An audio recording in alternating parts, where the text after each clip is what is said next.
السلام علیکم ورحمۃ اللہ وبرکاتہ۔ بسم اللہ الرحمن الرحیم۔ امتحان میں نقل کرنے پر ماسٹر صاحب نے تنویر کو مارا۔ گھر پہنچے، پھر ابا کو پتہ چلا تو انہوں نے بھی خوب مارا اور حقارت سے کہا، تم کسی قابل نہیں ہو۔ وہ دل برداشتہ ہو کر گھر سے نکل آیا۔ برسوں گزر گئے۔ تنویر کے باپ کی ایکسیڈنٹ میں ایک ٹانگ بری طرح کچلی گئی۔ گاؤں کے ڈاکٹر نے شہر بھیجا۔ فوراً بڑے ڈاکٹر کو بلایا گیا۔ ڈاکٹر کو دیکھ کر تنویر کا باپ سکتے میں آ گیا، کیونکہ وہ تو ملک کے مشہور اور معروف ماہر ہارٹ سرجن اس وقت ایک نجی پوڈ کاسٹ میں شامل تھے، جہاں پر ان کی پروفیشن کے حوالے سے انٹرویو لیا جا رہا تھا، اور اب ہوسٹ ان کی نجی زندگی کی طرف آ گیا تھا۔ کہنے لگا، ڈاکٹر صاحب، آپ ہر وقت اپنے چہرے پر ماسک کیوں رکھتے ہیں؟ آج تک کسی نے آپ کا چہرہ نہیں دیکھا، اس کی کیا وجہ ہے؟ اور ڈاکٹر صاحب اس کے بعد ایک پل کو خاموش ہو گئے، پھر کہنے لگے کہ یہ ماسک میں نے اپنی شناخت اور اصلیت چھپانے کے لیے رکھا ہوا ہے۔ میں لوگوں کے سامنے اپنے اصل چہرے کے ساتھ نہیں آنا چاہتا۔ پھر اس کے ساتھ ہی انٹرویو کا سلسلہ ختم ہو گیا تھا۔ بہت سارے لوگ ڈاکٹر صاحب کی شخصیت سے متاثر ہوتے تھے، ان کے بات کرنے کا انداز، ان کی ذہانت، اور وہ جو اپنی معلومات کا خزانہ دنیا کے ساتھ شیئر کرتے تھے، تو اسے دیکھ کر سارے ملک کے لوگ انہیں ایڈلائز کرنے لگے تھے۔ بہت کم ہوتے تھے ایسے لوگ جو اپنے پروفیشن کے بارے میں راز دوسروں کے ساتھ شیئر کرتے تھے۔ جب وہ انٹرویو ختم کرنے کے بعد وہاں سے نکلے تو ان کی آنکھوں کے گوشے بھیگے ہوئے تھے۔ پھر آج وہ ریسٹ کرنے کے لیے گھر گئے تھے۔ پچھلے کچھ دنوں سے وہ ہسپتال میں ہی تھے، انہیں آرام کرنے کا وقت نہیں ملا تھا۔ گھر پہنچے تو پھر اپنی بیوی بچوں کے ساتھ خوش گپیوں میں مصروف ہو گئے تھے۔ ماسٹر فاروق کی طبیعت پچھلے کچھ دنوں سے بہت ہی زیادہ خراب تھی۔ ماسی سکینہ اپنے شوہر کی طبیعت کی وجہ سے سخت پریشان تھی۔ وہ بار بار اپنے بیٹے کو کال کر رہی تھی، مگر ان کے بیٹے کال ہی نہیں اٹھا رہے تھے۔ اب چھوٹے بیٹے نے لگاتار 10 بار کال کرنے کے بعد کال اٹھائی اور جھنجھلائے ہوئے انداز میں کہنے لگا کہ کیا بات ہے اماں، کیوں بار بار مجھے کال کر رہی ہو؟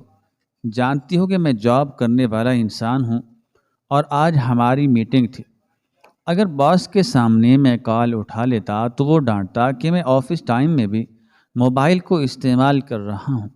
ماں کی بات سنے بغیر وہ ایک ہی سانس میں بولے چلا گیا تھا۔ ماسی سکینہ نے ایک گہری سانس لی تھی۔ یہ ان کا وہ پڑھا لکھا بیٹا تھا جسے پڑھانے کے لیے ان کے شوہر نے اپنی ہڈیاں گھسا ڈالی تھی کہ میرا بیٹا پڑھ لکھ کر کسی قابل بن جائے۔ اب وہ ایک کمپنی میں ایک اچھی پوسٹ پر جاب کرنے لگا تھا، بہت زیادہ کمانے لگا تھا۔ اپنی بیوی کو بھی وہ اپنی ساتھ شہر میں لے گیا تھا۔ بھولا تھا تو بس اپنے ماں باپ کو اور ان کی قربانیوں کو۔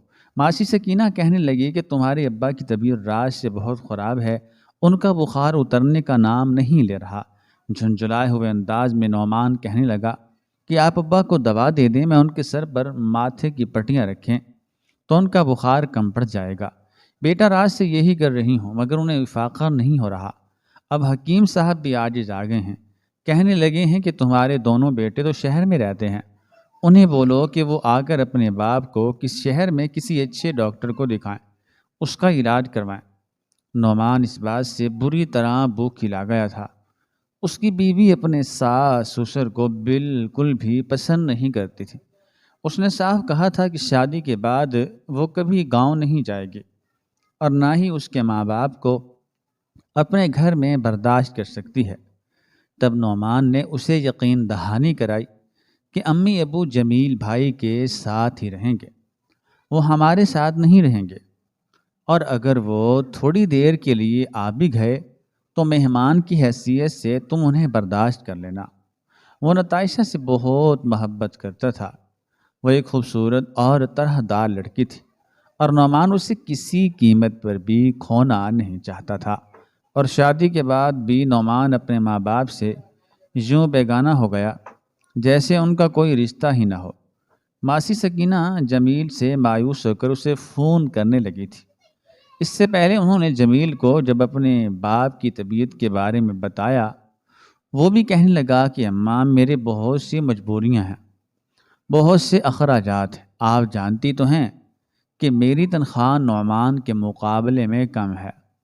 آپ نعمان سے بات کریں، وہ ابا کو ہسپتال لے جائے۔ اس نے تو سیدھے اپنی جان چھڑائی تھی۔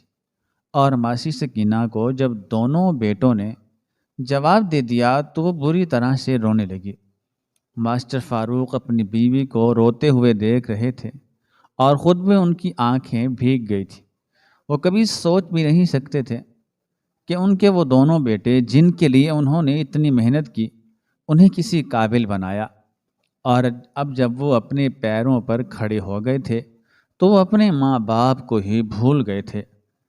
ایسے میں انہیں تنویر کی بھی یاد آئی تھی۔ وہ نالائق تھا، اس کی شکایتیں بھی ملتی تھیں، مگر وہ ان کی خدمت کس طرح سے کرتا تھا۔ ماسٹر صاحب کو یاد تھا کہ جب انہیں ایک بار شدید بخار ہو گیا تھا، اس وقت جمیل اور نعمان ایف اے اور بی اے میں تھے اور وہ اپنی پڑھائی میں مصروف رہتے تھے، اور ایسے میں تنویر پوری رات ان کے ساتھ جاگتا رہا تھا۔ کبھی وہ ان کی ٹانگیں دباتا تو کبھی سر دباتا، اور کبھی سر پر ماتھے پر ٹھنڈے پانی کی پٹیاں رکھتا تھا۔ صبح تک ماسٹر صاحب بھلے چنگے ہو گئے تھے اور اسکول میں چلے گئے تھے۔ اس وقت ان کے دل میں تنویر کے لیے نرم جذبات بھی پیدا ہو گئے تھے۔ تنویر ان کی خدمت کرنے میں کوئی کمی اٹھا نہیں رکھتا تھا۔ ان کے منہ سے بات نکلنے سے پہلے وہ پوری کرتا تھا، اور اگر سوتے بھی اس کو اٹھاتے تو وہ فوراً ان کے حکم کی تعمیل میں لگ جاتا تھا۔ ماسی سکینہ اکثر اپنے شوہر سے کہتی ہیں کہ آپ اس طرح سے نہ کیا کریں، وہ اللہ لوگ ہے، وہ آپ کے آگے احسان مند ہے، تبھی تو وہ کسی بات پہ نہیں بولتا۔ آپ اس کی نیند خراب نہ کیا کریں، اپنے بیٹوں کو ہی کوئی کام کہہ دیا کریں۔ اور ماسٹر صاحب غصے سے کہتے کہ میں کیوں اپنے بیٹوں کے آرام میں خلل ڈالوں، وہ پڑھتے ہیں، محنت کرتے ہیں، اور یہ کیا کرتا ہے، سکول سے آنے کے بعد سارے دن بستر ہی تو توڑتا رہتا ہے۔ اگر یہ کام کر لے گا تو گھس نہیں جائے گا۔ اور پھر وہ دن جب تنویر ان کے سامنے روتے ہوئے ہاتھ جوڑنے لگا تھا، میرے ساتھ ایسا مت کریں ماسٹر جی، میں نے کچھ بھی نہیں کیا، میں بے گناہ ہوں۔ مگر ماسٹر صاحب نے اس کی بات پر یقین نہیں کیا تھا اور اسے گھر سے باہر نکال دیا تھا۔ انہیں لگا تھا کہ وہ گھر کے باہر ہی موجود رہے گا اور دوسرے دن آ کر پھر سے ان کے پاؤں پکڑ لے گا اور انہیں کہے گا کہ میں دوبارہ ایسی کوئی حرکت نہیں کروں گا۔ وہ پھر اس وعدے پر اسے معاف کر دیں گے، مگر وہ اس کے بعد اس کی راہ ہی دیکھتے رہ گئے۔ مگر تنویر دوبارہ اس گھر میں نہیں آیا تھا۔ شاید اس کی انا کو ٹھیس پہنچی تھی، شاید وہ ماسٹر صاحب کو دوبارہ کسی بات کا موقع نہیں دینا چاہتا تھا۔ مگر جو بھی تھا، تنویر انہیں دوبارہ نظر نہیں آیا تھا۔ اس کے بعد بھی وہ اکثر اس کو چھوٹے چھوٹے کام کے لیے پکارتے رہتے تھے۔ تب ماسی سکینہ اسے کہتی کہ اس بھلے لوگ کو تو آپ گھر سے باہر نکال چکے ہیں، اب اسے کیوں پکارتے ہیں؟ اب اپنے کاموں کے لیے اپنے بیٹوں کو پکارا کریں۔ اور پھر وہ کتنی بار نعمان اور جمیل کو اپنے کام کے لیے بلاتے، اور تب جا کر وہ بیزار سے شکل لیے ابا کے سامنے موجود ہوتے۔ ابا ہم پڑھ رہے تھے، ان کے لبوں پر ایک ہی جملہ ہوتا، اور ماسٹر صاحب ان کی بات سن کر مسکرا دیتے، میرے بیٹے بہت محنتی ہیں، پڑھ لکھ کر کسی قابل بنیں گے۔ وہ خود بھی ایک اسکول میں سرکاری ٹیچر تھے، چاہتے تھے کہ ان کے بیٹے ان سے اونچی پوسٹ پر لگیں، اور ان کی یہ خواہش پوری ہو گئی تھی۔ دونوں بیٹے دن رات لگا کر محنت کر کے کسی قابل ہو گئے تھے۔ مگر جب ماسٹر صاحب ریٹائر ہوئے تو ان کی پینشن ان دونوں بیٹوں نے یہ کہہ کر لی کہ آپ نے ساری زندگی ہمارے لیے ہی کام کیا ہے، اور آپ کے یہ پیسے ہمارے کام آ جائیں گے تو اس میں کیا مذاقہ ہے۔ انہوں نے ان پیسوں میں اور ملا کر شہر میں اپنا چھوٹا سا گھر لے لیا تھا، اور اس کے دونوں کے پورشن علیحدہ علیحدہ تھے۔ دونوں کی بیویوں کی آپس میں نہیں بنتی تھی، اور ایک ہی گھر میں رہتے ہوئے کتنے کتنے دن گزر جاتے تھے ان دونوں کو ایک دوسرے کا حال احوال پوچھے ہوئے، اور ماں باپ کو بھی اپنے گھر میں اپنی بیوی کی اجازت کے بغیر آنے نہیں دیتے تھے، اور جو ماسٹر صاحب کی پینشن تھی وہ ان کی دواؤں اور بیوی کی میڈیسن پر خرچ ہو جاتی تھی۔ مشکل سے ہی ان دونوں کا گزارا ہو رہا تھا۔ وہ دونوں خوددار تھے، سمجھتے تھے کہ ان کے دونوں بیٹے اپنی بیویوں کو کہنے سننے میں ہیں اور وہ ان کے کوئی بات نہیں مانیں گے، اور وہ بھی اپنی خودداری کی وجہ سے اپنے بیٹوں کے سامنے ہاتھ نہیں پھیلاتے تھے۔ مگر اب پچھلے کچھ دنوں سے ماسٹر صاحب کی جو حالت تھی اس کی وجہ سے ماسی سکینہ بری طرح سے پریشان ہو گئی تھی۔ بیٹوں کے دھتکارنے کے باوجود بھی وہ بار بار انہیں کال کر کے اپنے شوہر کی مجبوری کے بارے میں بتاتی، اور وہ سنی ان سنی کر دیتے اور کبھی آنے کا وعدہ کرتے تھے، مگر نہ انہوں نے اپنا یہ وعدہ وفا کیا، نہ انہوں نے دوبارہ پلٹ کر ماں باپ کی خبر لی۔ ایک اسٹوڈنٹ ان سے ملنے کے لیے آیا تھا، وہ بھی ایک سرکاری محکمے میں تھا، اور اب جب وہ چھٹی آیا تو وہ ماسٹر صاحب سے ملنے کے لیے ان کے گھر میں آیا تھا، مگر ماسٹر صاحب کی حالت دیکھ کر وہ ہڑبڑا گیا۔ کیا ہوا ہے ماسٹر جی آپ کو؟ کیا آپ نے کسی ڈاکٹر کو دکھایا؟ تب سکینہ ماسی بری طرح سے رو پڑی تھی، کہنے لگی کہ میں خود دکھیاری بیمار عورت ہوں، میں اپنے شوہر کو کہاں لے کر جاؤں؟ بیٹوں سے کہا ہے مگر انہوں نے تو پلٹ کر باپ کی خبر بھی نہیں لی۔ ماسٹر صاحب کی آنکھوں کے گوشے بھی آنسوؤں سے بھیگے ہوئے تھے۔ اسے ماسٹر صاحب پر بہت زیادہ ترس آ گیا، کہنے لگا کہ میں انہیں ہسپتال لے کر چلتا ہوں، مگر ماسی سکینہ بری طرح سے گھبرا گئی تھی، کیونکہ ان کے پاس اتنے پیسے نہیں تھے کہ وہ اپنے شوہر کو ہسپتال لے جا کر علاج کرا سکتی، ڈاکٹروں کی فیس دے سکتی۔ وہ جھجکتے ہوئے لڑکے سے کہنے لگے کہ ابھی میرے پاس پیسے نہیں ہیں، ابھی میں کچھ بھی نہیں کر سکتی، اور ان کا انداز دیکھ کر ان کے شاگرد کا دل دکھ سے بڑھ گیا تھا۔ کیسی باتیں کر رہی ہیں ماں جی آپ؟ اب میں بھلا آپ سے پیسے لوں گا؟ اور یہ میرے استاد ہیں، میرے محسن ہیں، آج میں جہاں بھی ہوں ان کی وجہ سے ہی ہوں۔ آپ بالکل بھی فکر مت کریں، آپ بس ماسٹر صاحب کو ہسپتال لے کر جانے کی تیاری کریں، میں اپنے گھر میں اطلاع دے کر آتا ہوں۔ پھر تھوڑی دیر کے بعد وہ گاڑی لے کر آ گیا تھا۔ ماسٹر صاحب کو ان دونوں نے بہت مشکل سے گاڑی میں بٹھایا تھا۔ ماسٹر صاحب کا دل دکھ سے بھر گیا تھا۔ یہ کام ان کے بیٹوں کو کرنا چاہیے تھا جو ان کا شاگرد کر رہا تھا۔ ان کے دل سے ایک ہوک سی اٹھی تھی، آج اگر تنویر ان کے پاس ہوتا تو وہ اس قدر بے یار و مددگار نہ ہوتے، مگر تنویر، وہ ٹھنڈی آہ بھر کر آگے ان کی ایک غلطی نے تنویر کو ان سے دور کر دیا تھا، اور ان کے دل کو ایک روگ لگا گیا تھا۔ تنویر ان کے لیے کسی روگ کی مانند تھا۔ انہوں نے اپنے دوست سے وعدہ کیا تھا کہ وہ ہمیشہ اس کے بیٹے کا خیال رکھیں گے، اسے اپنے بیٹوں کی طرح پالیں گے، مگر وقت گزرنے کے ساتھ ساتھ وہ اپنے اس وعدے کو بھول گئے، اور اب وہ نہ جانے کہاں تھا، کہاں دھکے کھا رہا تھا۔ اور روز محشر جب ان کے دوست ان سے یہ سوال پوچھا کہ تم نے میرے بیٹے کا خیال نہیں رکھا، تم نے اس کی تربیت نہیں کی، تب وہ اپنے دوست کو کیا جواب دے سکیں گے؟ ڈاکٹر صاحب ہسپتال میں پہنچ گئے تھے۔ اجمل ہی ساری بھاگ دوڑ کر رہا تھا، اور ڈاکٹرز بھی ماسٹر صاحب کے ٹیسٹ کر رہے تھے۔ تبھی ایک طرف سے شور بلند ہوا کہ بڑے ڈاکٹر آ گئے ہیں۔ ڈاکٹر راؤنڈ پر تھا۔ جب وہ ماسٹر صاحب کے وارڈ میں آیا تو اچانک سے وہ ٹھٹک کر رہ گیا تھا۔ کوئی گم گشتہ یاد اس کی آنکھوں کے پردے پر لہرانے لگی تھی۔ وہ بےتابی سے ماسٹر صاحب کے پاس آیا۔ کیا ہوا ہے انہیں؟ اس نے اپنی گھمبیر آواز میں کہا تو سب لوگ الرٹ ہو کر کھڑے ہو گئے تھے۔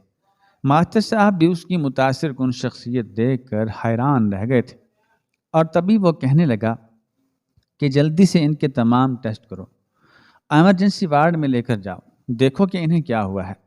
اور پھر بڑے ڈاکٹر کی ہدایت پر ڈاکٹر اور نرسیں بھی پوری طرح سے الرٹ ہو گئی تھی۔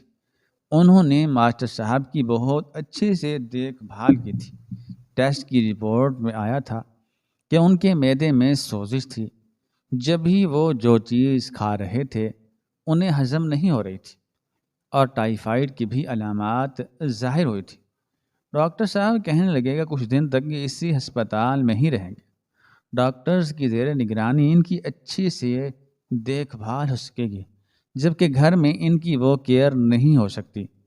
ماسی سکینہ ایک طرف خوش تھی کہ ان کے شوہر صحت یاب ہو جائیں گے، مگر دوسری طرف وہ بری طرح سے بے قرار ہو رہی تھی۔ یہ بہت بڑا ہسپتال تھا۔ اجمل انہیں اتنے بڑے ہسپتال میں لے کر تو آیا تھا، مگر اب وہ خود بھی پریشان اور الجھاؤ میں نظر آ رہا تھا کہ اتنے بڑے ہسپتال کے اخراجات اٹھانا اجمل کے لیے بھی ممکن نہیں تھا۔ مگر حیرت کی انتہا نہیں رہی جب اس سے اخراجات کے بارے میں کسی نے بھی کوئی سوال نہیں کیا، اور اس نے جب بڑے ڈاکٹر سے اس بارے میں پوچھا تو وہ کہنے لگے کہ ہمارے ہاں ہر مہینے میں کسی ایک غریب کا مفت علاج کیا جاتا ہے۔ ماسٹر صاحب بھی ایک غریب انسان ہیں، ان کا علاج مفت ہی کیا جائے گا، تم کسی قسم کی پریشانی مت لو۔ تب وہ ڈاکٹر صاحب کی دریا دلی پر حیران پریشان رہ گیا تھا۔ کتنا اچھا انسان تھا وہ، نیک ہمدرد، وہ قصائی ڈاکٹروں سے بہت مختلف تھا۔ بڑا ڈاکٹر خود ہی روزانہ وہاں پر آتا، ماسٹر صاحب کے پاس بیٹھ کر ان سے باتیں کرتا اور ماسی سکینہ سے بھی ان کا حال احوال پوچھتا، ان کا دل بہلانے کی کوشش کرتا۔ وہ دونوں میاں بیوی اس کے رویے پر حیران رہ گئے تھے کہ اتنا بڑا ڈاکٹر ہونے کے باوجود بھی اس میں بالکل بھی غرور اور تکبر نہیں تھا، بلکہ بہت اچھے انداز میں ان لوگوں سے بات کر رہا تھا، ان کا حال احوال دریافت کر رہا تھا۔ روزانہ وہ وہاں پر آتا اور ڈاکٹر کی بات بالکل درست تھی۔ نرسوں کے زیر نگرانی ہسپتال میں رہتے ہوئے ماسٹر صاحب کی حالت پہلے سے بہت زیادہ بہتر ہو گئی تھی۔ وہ صحت کی جانب گامزن تھے۔ اس دوران ان کے بیٹے بھی ایک بار انہیں دیکھنے کے لیے آئے تھے۔ سرسری انداز میں ان کا حال احوال دریافت کیا، تھوڑی دیر ان کے پاس بیٹھے اور وہاں سے اٹھ کر چلے گئے۔ ایک بار بھی انہوں نے اپنے ماں باپ سے ان کی ضرورت کے بارے میں سوال نہیں کیا تھا۔ ایک بار بھی ان سے یہ بات نہیں پوچھی تھی کہ اتنے بڑے ہسپتال کے اخراجات بھی بہت زیادہ ہیں، وہ یہ اخراجات کیسے ادا کریں گے؟ مگر ان پر جیسے یہ سب پوچھنا کوئی فرض ہی نہیں بنتا تھا۔ ان کے جانے کے بعد ماسٹر صاحب رونے لگے تھے اور تبھی بڑے ڈاکٹر ان کے پاس آ کر بیٹھ گئے۔ آپ اس طرح سے مت رویا کریں ماسٹر صاحب، میرے دل کو تکلیف ہوتی ہے۔ اس کی بات سن کر ماسٹر صاحب کا منہ کھلے کا کھلا رہ گیا۔ یہ انداز اور یہ الفاظ ان کے لیے نئے نہیں تھے۔ اسی انداز میں تو تنویر بھی انہیں تسلی دیتا تھا۔ جب کبھی وہ پریشان ہوتے تو انہیں کہتا کہ آپ کو پریشان دیکھ کر میرے دل میں بھی پریشانی بڑھ جاتی ہے، میرا دل بھی اداس ہو جاتا ہے۔ اب ماسٹر صاحب اسے کہنے لگے کہ کون ہو تم؟ ان کے منہ سے کانپتے ہوئے آواز نکلی تھی۔ کسی انہونی کا احساس ہوا تھا۔ جب ڈاکٹر نے اپنے چہرے سے ماسک ہٹایا تو وہ دونوں میاں بیوی ہکا بکا رہ گئے تھے، کیونکہ وہ کوئی اور نہیں بلکہ وہ تو تنویر تھا، وہ ایک یتیم اور لاوارث بچہ جو ان کے ٹکڑوں پر پل رہا تھا، جس کا ان لوگوں کے علاوہ کوئی بھی نہیں تھا، اور وہ لڑکا اب ڈاکٹر کے روپ میں ان کے سامنے تھا۔ وہ بے یقین تھے۔ پھر ان کی آنکھوں سے آنسوؤں کی جھڑی لگ گئی تھی اور وہ تینوں بری طرح سے رونے لگے تھے۔ ماسٹر صاحب کو کیا کچھ یاد نہیں آ رہا تھا، اور ماسی سکینہ بھی ماضی میں کھو گئی تھی۔ وہ تو اس انسان کو اپنے سامنے دیکھ کر اپنے جذبات پر قابو نہیں پا سکا تھا اور بری طرح سے رو پڑا تھا۔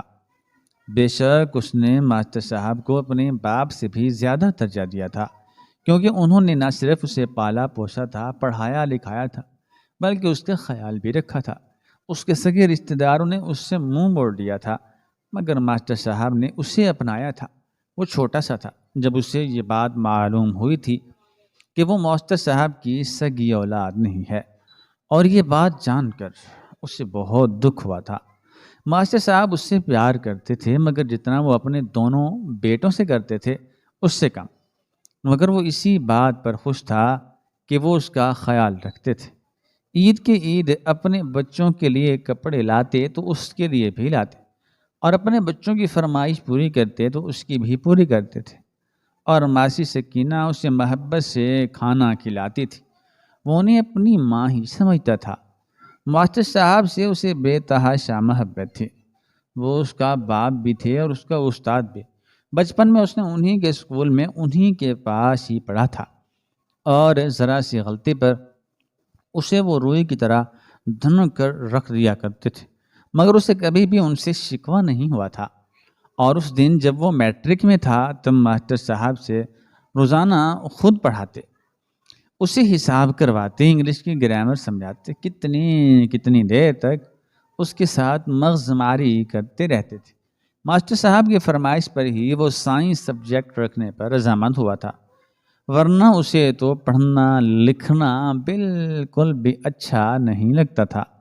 مگر جب ماسٹر صاحب کہنے لگے کہ میری خواہش ہے کہ تم میرے دونوں بیٹوں کی طرح پڑھ لکھ کر کسی قابل بنو، تو وہ کہتا کہ میں پڑھ لکھ کر ضرور کسی قابل بنوں گا، ماسٹر صاحب کا سر فخر سے بلند کروں گا۔ وہ دن رات محنت کرتا رہا، بہت ذہین تھا، جو چیزوں اسے ایک بار سمجھائی جاتی وہ اسے اچھے سے یاد ہو جاتی تھی، اور گو کہ اسے پڑھنے کا موقع ملتا تھا۔ سکول کے آنے کے بعد اکثر اسے ماسٹر صاحب کے کام کرنے پڑتے تھے، اور گھر کے بھی چھوٹے موٹے کام اسی کے سر پر تھے، کیونکہ جمیل اور نعمان اپنی پڑھائی کے علاوہ کسی کام میں دلچسپی نہیں لیتے تھے، کوئی انہیں اس بات کے لیے مجبور بھی نہیں کرتا تھا۔ مگر تنویر کی بات دوسری تھی، اسے اس سب پر اعتراض بھی نہیں تھا۔ پڑھنے کا وقت کم ملنے کے باوجود بھی اس نے پیپرز کی بہت اچھی تیاری کی تھی۔ اس دن جب ان کا میتھس کا پیپر تھا، اسے سارا پیپر بہت اچھے سے آتا تھا، اور وہ بہت خوش تھا کہ اس نے ان سارے سوالات کی بہت اچھے سے پریکٹس کی تھی۔ تبھی اس کا ایک کلاس فیلو اسے کہنے لگا کہ مجھے یہ سوال بتا دو، مجھے اس کا جواب نہیں آتا، اور تب تنویر نے اسے حیرت سے دیکھا تھا۔ وہ لڑکا کلاس میں لائق فائق مشہور تھا اور کلاس کا مانیٹر بھی تھا، اور اس کی بات سن کر تنویر کا حیران ہونا بنتا تھا۔ وہاں پر جو نگران تھا وہ اس لڑکے کے خاندان کا ہی کوئی فرد تھا۔ تبھی اوپر سے چیکر بھی آ گیا۔ وہ لڑکا بار بار تنویر کو مخاطب کر رہا تھا، اور اس چیکر نے دیکھ لیا، دونوں کو کھڑا کر دیا۔ تبھی وہ لڑکا کہنے لگا کہ یہ مجھ سے سوال پوچھ رہا تھا، جبکہ تنویر نے اپنی صفائی میں بولنے کی بہت کوشش کی، مگر نگران نے بھی اسی کی ہاں میں ہاں ملے۔ کہنے لگا کہ یہ بات بالکل درست کہہ رہا ہے، اس لڑکے کو میں کب سے منع کر رہا ہوں، مگر یہ نقل کرنے سے باز ہی نہیں آ رہا۔ چیکر نے اسے کمرے سے نکال دیا تھا۔ کہنے لگا کہ تم یہ پیپر نہیں دے سکتے۔ اب تنویر کے پسینے چھوٹ گئے تھے، وہ بہت پریشان ہوا تھا کہ وہ گھر کس منہ سے جائے گا۔ ماسٹر صاحب نے اسے کہا تھا کہ وہ پیپر بہت اچھے سے دینا، اور جب گھر گیا جا کر کیا بتائے گا۔ اس نے ان کی منتیں کی، کہنے لگا کہ میری کوئی غلطی نہیں ہے، مگر وہاں پر ایسا کون تھا جو اس غریب کی بات کو سنتا، اور اسے وہاں سے نکال دیا گیا تھا۔ اور پھر جب وہ گھر آیا تو یہ اطلاع اس کے ماسٹر صاحب تک بھی پہنچ چکی تھی۔ وہ بہت غصے میں تھے، انہوں نے تنویر کو بہت مارا۔ تم نے میرا نام تو بدنام کر دیا، تمہارے ساتھ میں نے کتنی محنت کی، اگر تمہیں پیپر نہیں آتا تھا تو تم نقل تو نہ کرتے، میرے نام پر حرف تو نہ آنے دیتے۔ انہوں نے مار مار کر تنویر کو گھر سے باہر نکال دیا۔ تم نمک حرام ہو، احسان فراموش ہو، کیا نہیں کیا میں تمہارے لیے، مگر تم نے میرے احسانات کا بدلہ یہ چکایا ہے۔ وہ گالیاں بکتے جا رہے تھے، اور تنویر کی آنکھوں سے آنسو بہہ رہے تھے۔ شام تک وہ وہیں پر بیٹھا رہا، شاید ماسٹر صاحب کا دل پسیج جائے، مگر وہ بہت سخت دل تھے، اور ماسی سکینہ بھی بار بار کہنے لگی کہ بچہ ہے، غلطی ہو گئی ہے، اسے گھر میں آنے دے، مگر ماسٹر صاحب اپنے اصولوں کے پکے تھے، وہ اپنی بات سے پیچھے ہٹنے والے نہیں تھے۔ تنویر نے جب یہ سب سنا تو اپنی جگہ سے اٹھ کر کھڑا ہو گیا، اور اس نے دل میں یہ عہد باندھ لیا تھا کہ وہ واپس کبھی نہیں آئے گا، ماسٹر صاحب کو کچھ بن کر دکھائے گا۔ اور پھر وہ شہر میں آ گیا تھا، اس کے پاس چند روپے تھے جن سے وہ ایک وقت کا کھانا کھا سکتا تھا۔ وہ فٹ پاتھ پر سوتا تھا، نہ اس کے پاس پہننے کے لیے مزید کپڑے تھے، نہ رہنے کے لیے کوئی جگہ تھی۔ اس نے پھر ایک گاڑی کے میکینک کے پاس کام کرنا شروع کر دیا تھا۔ وہ اسے کام بھی سکھاتا جا رہا تھا اور روز کی دہاڑی بھی دے رہا تھا۔ وہ ایک اچھا انسان تھا۔ اس نے جب تنویر کو گیراج میں ہی رات کو سوتے دیکھا تو کہنے لگا کہ کون ہو تم، کہاں سے آئے ہو؟ دیکھنے میں تم اچھے خاندان کے لگتے ہو، تو تم اس قدر بے یار و مددگار کیوں ہو؟ تمہارا کوئی دنیا میں رشتہ دار نہیں ہے؟ اس کی بات سن کر تنویر کی آنکھوں میں آنسو آ گئے تھے اور روتے ہوئے اس نے اپنی ساری بات بتائی تو وہ شخص کہنے لگا کہ تمہارے ساتھ بہت غلط ہوا ہے۔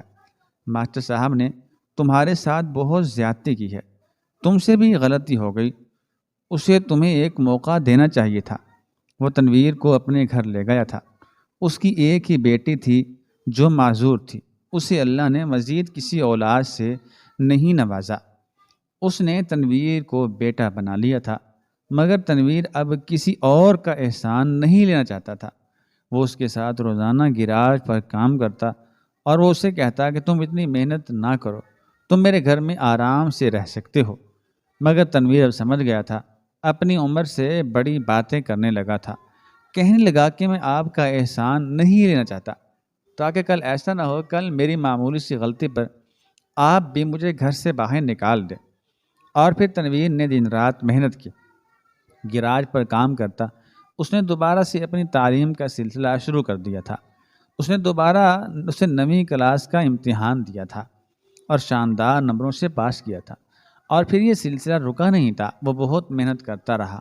وہ پڑھ لکھ کر کسی قابل بننا چاہتا تھا۔ اب وہ اپنی محنت سے اتنے پیسے اکٹھے کر چکا تھا کہ وہ اپنی فیس ادا کر سکتا تھا۔ اپنی ساری تعلیم کا خرچہ اس نے خود ہی اٹھایا تھا اور اس کا استاد بھی اس کی مدد کرتا رہتا تھا۔ دن بھر وہ پڑھائی کرتا رہتا اور رات کو گیراج میں کام کرتا تھا۔ اس کا استاد خوش تھا کہ یہ لڑکا بہت محنتی ہے، ہیرا ہے۔ اور پھر تنویر اب ایک ڈاکٹر کے روپ میں دنیا کے سامنے آ گیا تھا۔ اسے اپنی قابلیت کی بنا پر اسکالرشپ ملا تھا اور اسکالرشپ کے بیس پر ہی اس نے اسپیشلائزیشن مکمل کی تھی اور اب ایک کامیاب ہارٹ سرجن کے روپ میں دنیا کے سامنے بیٹھا تھا۔ اور اس نے اپنے استاد کی اسی معذور بیٹی سے ہی شادی کر لی تھی اور اسے لے کر ایک اپنی الگ دنیا بسا لی تھی۔ بہت بار اس کا دل چاہتا کہ وہ واپس جائے، ماسٹر صاحب سے ملے، مگر پھر نہ جانے کیا سوچ کر وہ خاموش ہو کر رک جاتا تھا اور وہ دوبارہ ماسٹر صاحب کا سامنا نہیں کرنا چاہتا تھا۔ اور اب ماسٹر صاحب خود ہی اس کے سامنے آ گئے تھے۔ تقدیر نے ان دونوں کو ایک دوسرے کے سامنے لا کھڑا کیا تھا اور وہ دونوں ایک دوسرے کو دیکھ کر بری طرح سے رونے لگے تھے۔ ماسٹر صاحب نے اسے اپنے بیٹوں کے بارے میں بتایا کہ وہ اپنے باپ ماں کو پوچھتے ہی نہیں ہیں، اپنی دنیا میں مگن ہو کر رہ گئے ہیں۔ یہ سب سن کر تنویر کو بہت دکھ ہوا تھا۔ اسے یاد تھا کہ وہ دونوں میاں بیوی کس قدر اپنے بچوں سے محبت کرتے تھے اور یہ ان کی محنت تھی جو کہ آج کسی قابل تھے، مگر وہ احسان فراموش تھے۔ انہوں نے اپنے ماں باپ کی محبت اور محنت کو بھلا دیا تھا۔ تنویر نے انہیں کہا کہ اب وہ اس کے ساتھ رہیں گے، انہیں گاؤں واپس نہیں جانے دے گا۔ وہ دونوں میاں بیوی اس کی محبت کے آگے سر جھکا کر رہ گئے تھے۔ انہیں دل ہی دل میں یہ ڈر تھا کہ نہ جانے اس کے بیوی بچے ان کے ساتھ کیسا سلوک کریں گے، کیونکہ ان کی اپنی بہویں انہیں گھر میں رکھنے پر تیار نہیں تھیں۔ مگر وہ غیر لڑکی، اس نے ان کا کھلے دل سے استقبال کیا تھا، انہیں اپنے ساس سسر کا درجہ دیا۔ کہنے لگی کہ ہماری یہ خوش نصیبی ہے، اگر آپ ہمارے ساتھ رہیں، میں آپ کو اب کبھی یہاں سے جانے نہیں دوں گے۔ تب ان کی آنکھیں ان دونوں کی محبت پر بھیگ سی گئی تھی۔ جب ان کے بیٹوں کو یہ حقیقت معلوم ہوئی تو وہ بھی دوڑے دوڑے چلے آئے۔ وہ تنویر کے ساتھ تعلقات بنانے کے خواہش مند تھے، مگر تنویر ان کے ساتھ دبے لہجے میں بات کر رہا تھا۔ وہ جان گیا تھا کہ وہ خود غرض لوگ ہیں، وہ کبھی کسی کے نہیں ہو سکتے، جو اپنے ماں باپ کے نہیں ہو سکے وہ کسی اور کے ساتھ کبھی بھی مخلص نہیں ہو سکتے۔ وہ صرف اپنے مفاد کے لیے، اپنے فائدے کے لیے رشتے اور تعلق بنانے والوں میں سے تھے۔ انہوں نے اب اپنے ماں باپ کو بھی کہا کہ وہ ان کے ساتھ رہیں، مگر ماسٹر صاحب نے انکار کر دیا۔ کہنے لگے کہ ہمارا ایک ہی بیٹا ہے تنویر، ہمارا اس کے علاوہ دنیا میں کوئی بھی نہیں ہے، تم دونوں محض پیسے کے پجاری ہو، چلے جاؤ یہاں سے، اب ہمیں تمہاری کوئی ضرورت نہیں ہے۔ اور دونوں سر جھکائے وہاں سے روانہ ہو گئے تھے۔ ہماری آج کی یہ کہانی آپ کو کیسی لگی؟ کمنٹ باکس میں اپنی رائے کا اظہار ضرور کریں، اور مزید اس طرح کی سبق آموز کہانیاں سننے کے لیے ہمارے چینل کو سبسکرائب کریں۔ شکریہ۔